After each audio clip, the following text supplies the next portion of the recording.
O Conto da Velha Ama, Elizabeth Gaskell. Vocês sabem, minhas crianças, que a mãe de vocês era órfã e filha única. E me arrisco dizer que já ouviram falar que seu avô era clérigo em Westmoreland, minha cidade. Eu era apenas uma menina na escola do vilarejo quando, um dia, sua avó entrou e perguntou para a professora se havia alguma aluna que daria uma boa ama. Vocês não imaginam como fiquei orgulhosa quando a professora me chamou e disse que eu, além de ser boa com as tarefas de casa, sensata e honesta, ainda tinha pais respeitáveis, embora pobres. Pensei que nada me deixaria mais feliz do que servir aquela jovem e bonita moça que estava tão enrosbecida quanto eu, enquanto falava do bebê que estava por vir e das minhas futuras tarefas. No entanto, vejo que vocês não se importam tanto com essa parte da minha história quanto com o que pensam que vem a seguir.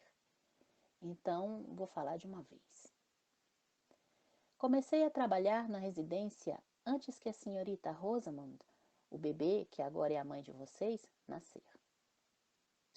Para ser exata, eu tinha pouco contato com ela assim que nasceu, pois a menina normalmente estava nos braços de sua mãe e dormia ao seu lado a noite inteira. Mas me sentia muito orgulhosa sempre que me deixavam segurá-la. Nunca antes ou depois houve um bebê assim.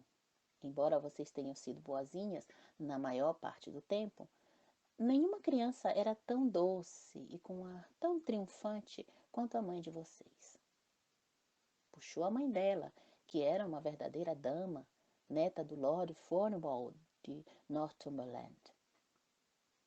Acredito que não teve irmãos ou irmãs e que foi criada pela família do meu patrão até se casar com seu avô, um bom e bem educado cavalheiro, que, embora fosse apenas um pároco e filho de um atendente de loja em Carlisle, era muito empenhado em sua paróquia, que era bem conhecida por toda Westmoreland. Quando a mãe de vocês, a senhorita Rosamond, tinha uns 4 ou 5 anos, perdeu ambos os pais em um curto período de 15 dias, um depois do outro. Ah, foram tempos tristes. Minha bela e jovem senhora e eu estávamos esperando outro bebê quando o patrão chegou molhado e cansado de uma de suas viagens e contraiu uma febre que o matou. Ela nunca mais foi a mesma. Viveu apenas um pouco mais até o novo bebê nascer morto e deitá-lo no seu peito. Então, partiu também. Em seu leito de morte, minha senhora havia me pedido para nunca deixar a senhorita Rosamond e, mesmo que ela não tivesse dito uma palavra, eu teria ido com a menininha até o fim do mundo. O que aconteceu a seguir, antes mesmo de termos terminado de enxugar nossas lágrimas, foi a chegada dos executores e tutores para acertar o testamento. Eram o primo da minha pobre senhora, o Lord Cornwall, e o Sr. Eastwaite, irmão do meu patrão, um comerciante de Manchester que não estava muito bem de dinheiro na época e que tinha uma família que não parava de aumentar. Bem, não sei se eles haviam chegado a tal conclusão sozinhos ou se era por causa de uma carta que minha senhora havia escrito para o primo em seu leito de morte, mas por alguma razão ficou decidido que eu e a senhorita Rosamond iríamos para a mansão dos Cornwall em Northumberland. Meu novo patrão falou como se esse fosse o desejo da mãe dela e como se não tivesse por que discordar de tal decisão, já que uma ou duas pessoas a mais em uma mansão tão grande não faria diferença nenhuma. Então, embora não fosse assim que eu desejasse que fosse a chegada da minha bela e brilhante criança, que era como um raio de sol em qualquer família, por mais nobre que fosse, fiquei contente por todos no vale expressarem admiração com o fato de que eu seria a preceptora da menina na mansão Furnwell. No entanto, cometi um erro por pensar que viveríamos no mesmo local que meu patrão. Na verdade, a família tinha abandonado a mansão Furnwell havia 50 anos ou mais. Pelo que eu entendi, minha pobre e jovem senhora não havia morado lá, mesmo tendo sido criada pela família. Senti pena da senhorita Rosamond, que eu gostaria de ter visto crescer no mesmo lugar que sua mãe. O criado do meu patrão, a quem fiz tantas perguntas quanto ousei, disse que a mansão ficava ao pé das colinas de Cumberland, um lugar imenso no qual morava uma velha senhorita Furnwell, que era tia-avó do meu patrão, com alguns poucos empregados. Como parecia um lugar bastante saudável, ele achou que seria bom para a senhorita Rosamond viver alguns anos por lá. Além do mais, talvez sua presença trouxesse alguma alegria para a velha dama. Assim, o Lord Furnwell me incumbiu de deixar as malas da senhorita Rosamond prontas na data que foi determinada. Ele era um homem rígido e orgulhoso, como diziam ser todos os Furnwell, e nunca falava uma palavra a mais do que o necessário. As pessoas diziam que ele havia amado minha jovem senhora, mas que, como ela sabia que seu pai não permitiria tal união, não lhe deu atenção e se casou com o Sr. Eastwaite. Mas não sei não. De qualquer forma, ele nunca se casou. Nunca prestou muita atenção na senhorita Rosamond também, o que achei que teria feito se realmente se importasse com a mãe dela. Mandou seu criado conosco até a mansão, ordenando-lhe que se juntasse a ele em Newcastle naquela mesma noite. Por esse motivo, não houve muito tempo para que nos apresentasse antes de também se desvencilhar de nós. Duas jovens solitárias, eu não tinha nem 18 anos ainda, naquela imensa e velha mansão. Parece ter sido ontem que fomos para lá. Nós deixamos nossa casa bem cedo e nos debulhamos em lágrimas, mesmo viajando na carruagem do meu novo senhor, por quem eu ainda tinha grande consideração. Passava do meio-dia, em um dia de setembro, e nós paramos para trocar de cavalos pela última vez em uma cidadezinha nebulosa, cheia de carvoeiros e mineiros. A senhorita Rosamond havia dormido, mas o Sr. Henry pedira para eu acordá-la para que pudesse ver o campo de caça e a mansão mais adiante. Achei uma pena, mas fiz o que ele mandou, com medo que reclamasse de mim ao meu patrão quando chegássemos. Deixamos para trás qualquer sinal de cidade ou vilarejo e adentramos em um ambiente selvagem ao atravessar os portões largos. Não era um campo de caça como os daqui do sul. Era um lugar com pedras, barulho de água corrente, árvores espinhosas e com troncos retorcidos e carvalhos velhos, tudo branco e descascado pela idade. A estrada ainda seguiu por uns 3 quilômetros até vermos uma casa imensa e imponente com várias árvores ao redor, tão perto que em alguns lugares os galhos se arrastavam pelas paredes quando o vento soprava. Alguns estavam quebrados, o que deixava evidente que o lugar não era bem cuidado, pois ninguém parecia podar as árvores ou retirar o limo da estrada. Apenas na frente da casa tudo parecia arrumado. A grande estrada oval estava sem nenhum rastro de ervas e nenhuma árvore ou trepadeira tinha chance de crescer ao longo da frente cheia de janelas da residência. Nas laterais projetavam-se 2 amplas alas, deixando a casa, embora tão erma, parecendo ainda maior. Atrás era possível ver as colinas, que pareciam isoladas e estéreis. Do lado esquerdo, de frente para a casa, como descobri depois, havia um pequeno e antiquado jardim. Uma porta do lado oeste levava até lá.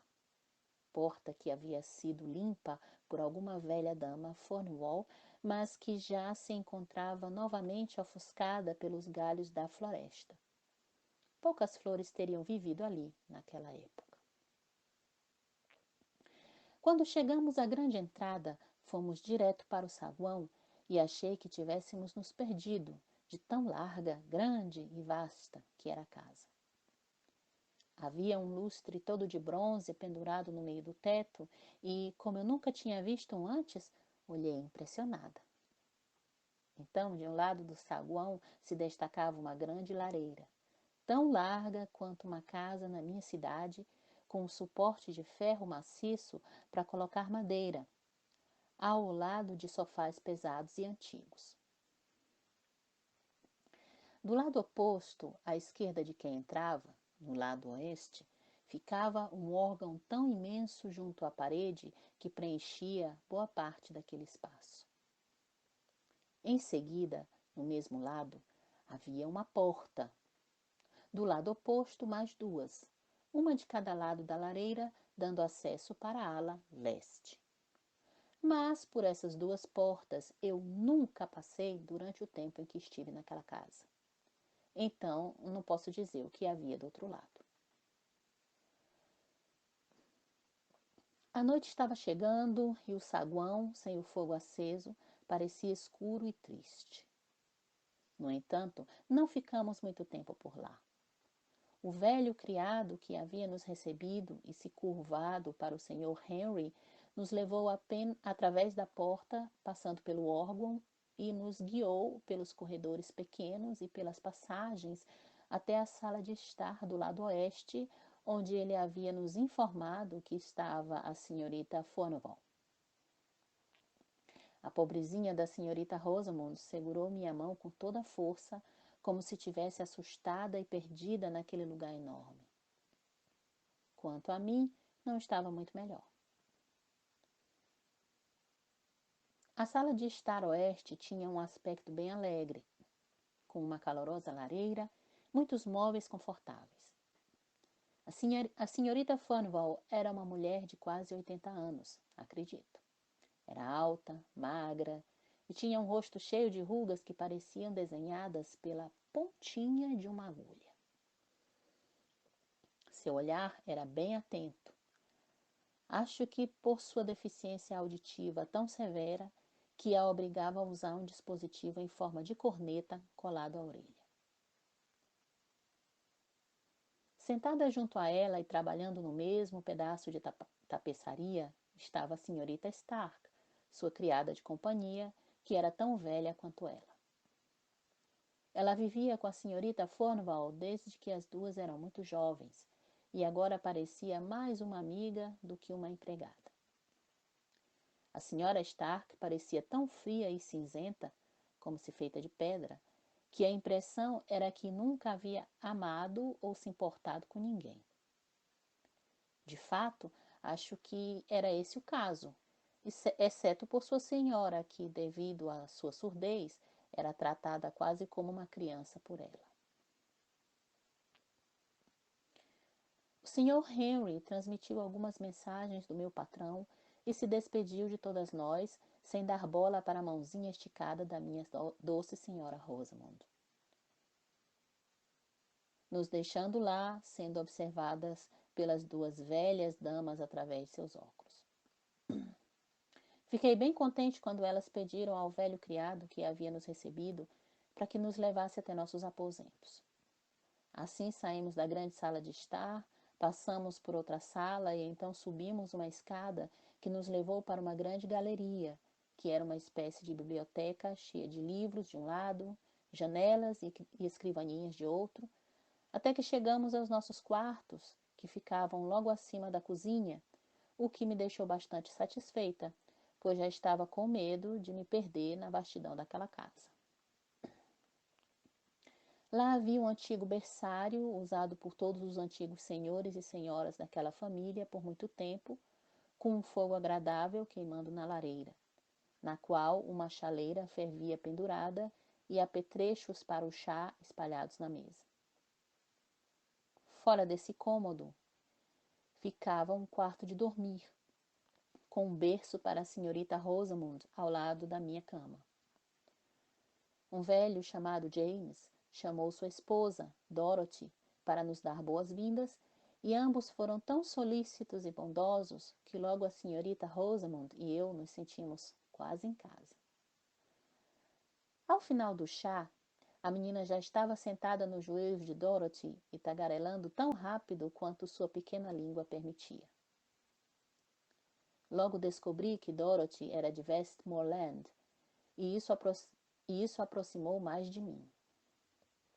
Não poderia ter desejado encontrar pessoas mais bondosas que o velho James e sua esposa.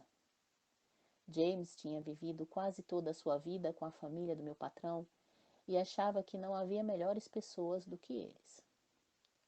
Até mesmo desprezava um pouco sua esposa por ela não ter vivido em nenhum outro lugar além de uma casa de fazendeiro antes de se casar com ele.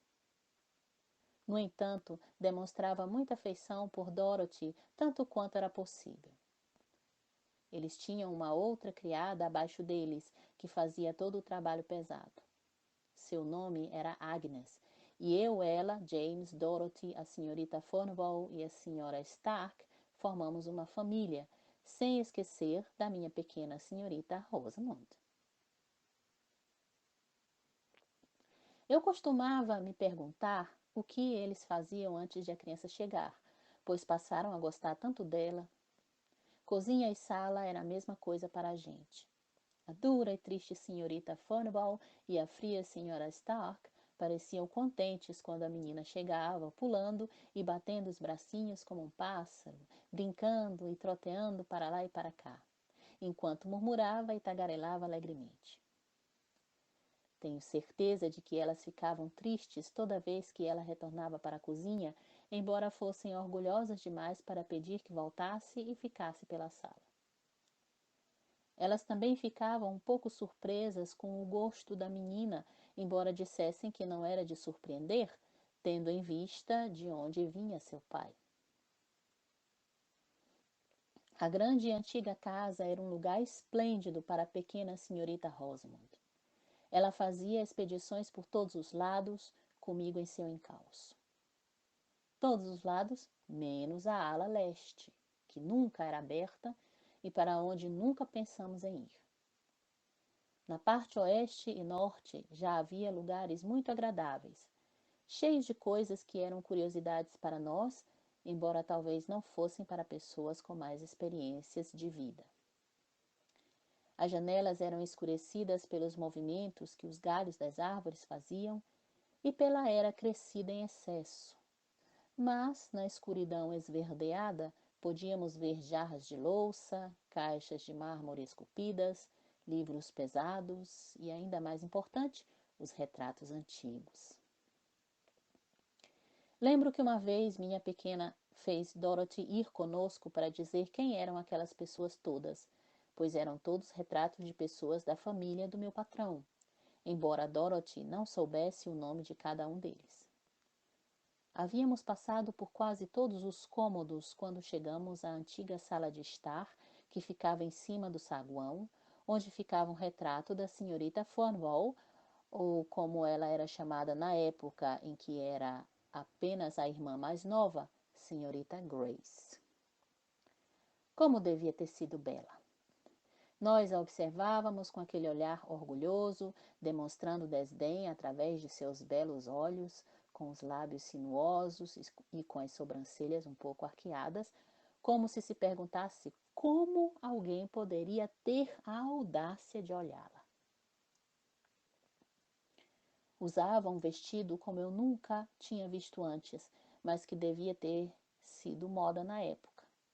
Um chapéu um pouco caído na testa, feito de um material macio e branco, com uma pluma de um dos lados e um robe de cetim azul um pouco aberto, no qual se via um corpete acolchoado branco. Bem, para ser exata, eu disse, olhando até não poder mais, carne é grama, como bem dizem. Mas quem imaginaria que a senhorita Furnivall era tão bonita vendo-a agora? Sim, disse Dorothy, as pessoas mudam, infelizmente. Mas se o que o patrão do meu pai costumava dizer era verdade, a senhorita Furnivall, a irmã mais velha, era ainda mais bonita que a senhorita Grace.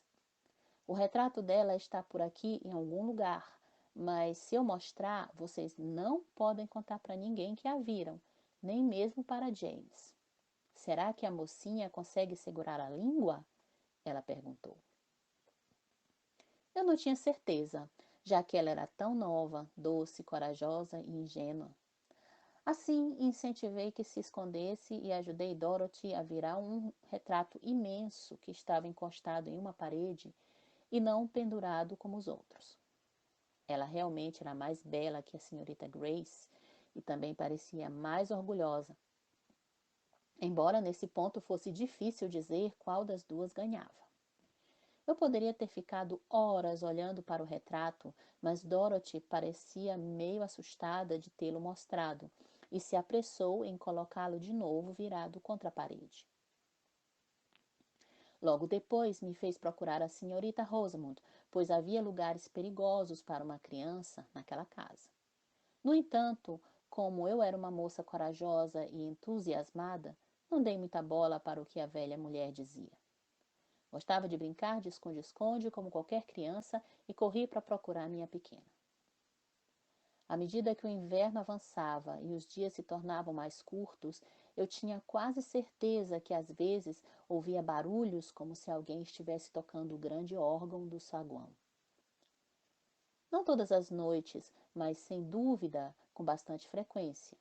Normalmente quando eu estava com a senhorita Rosamond, logo após colocá-la para dormir, enquanto estava sentada em silêncio no quarto.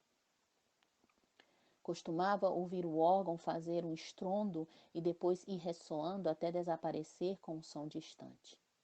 Na primeira noite em que ouvi, quando desci para jantar, perguntei a Dorothy quem andava tocando música, e James disse bruscamente que eu era boba de confundir o som do vento com música.